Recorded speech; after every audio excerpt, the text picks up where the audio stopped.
রক্ত দিয়ে যে জুলাই বিপ্লব হয়েছে, সেই বাংলাদেশে আর কোনোদিন ফ্যাসিবাদ ফিরে আসতে পারবে না ইনশাআল্লাহ।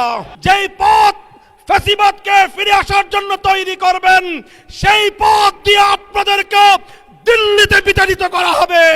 জুলাই স্পিরিট থেকে যদি এক চুল পরিমাণ বাংলাদেশকে বিচ্যুত করার ষড়যন্ত্র করা হয়, জুলাই যোদ্ধারা আবার মাঠে নামবো, আবার মাঠে নামবো, আবার মাঠে নামবো ইনশাআল্লাহ।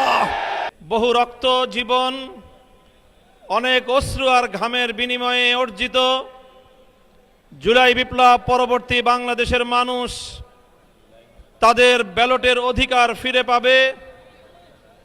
কিন্তু দুর্ভাগ্যজনকভাবে 12ই ফেব্রুয়ারি মানুষের ব্যালটের অধিকারের সাথে নির্মম তামাশা করা হয়েছে। সারাদিন শান্তিপূর্ণ নির্বাচনের প্রকাশ্য নাটক সাজিয়ে সন্ধ্যার পর থেকে সূক্ষ্ম ইঞ্জিনিয়ারিংয়ের মাধ্যমে টার্গেটকৃত ব্যক্তিদেরকে জাতীয় সংসদে যাওয়ার পথে প্রতিবন্ধকতা সৃষ্টি করা হয়েছে। ডিপ স্টেটের এজেন্ডা বাস্তবায়ন করতে বাংলাদেশের জনগণের অর্থে লালিত প্রশাসন ব্যবহৃত হয়েছে।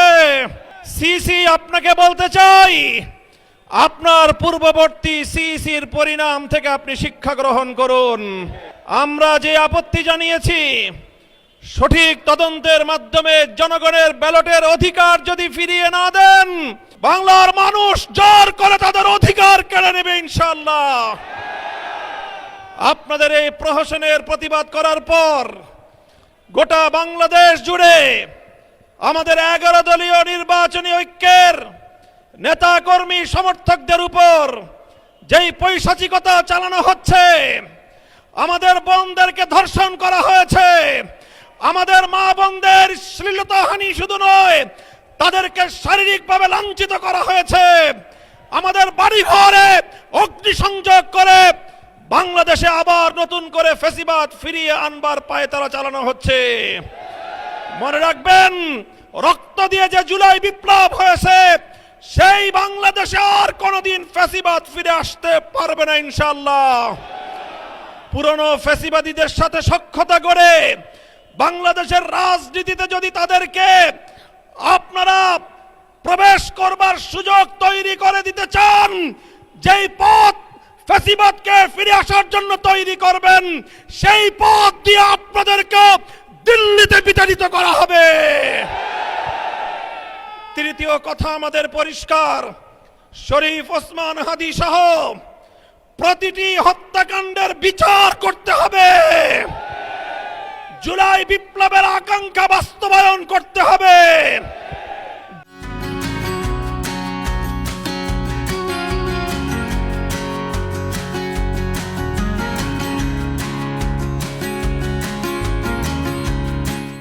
জুলাই স্পিরিট থেকে যদি এক চুল পরিমাণ বাংলাদেশকে বিচ্যুত করার ষড়যন্ত্র করা হয়, জুলাই যোদ্ধারা আবার মাঠে নামবো, আবার মাঠে নামবো, আবার মাঠে নামবো ইনশাআল্লাহ।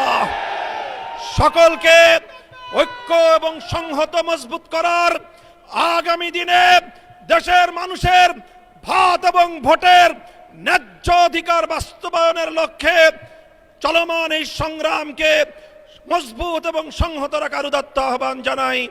নাসরুম মিনাল্লাহি ওয়া ফাতহুন করিব।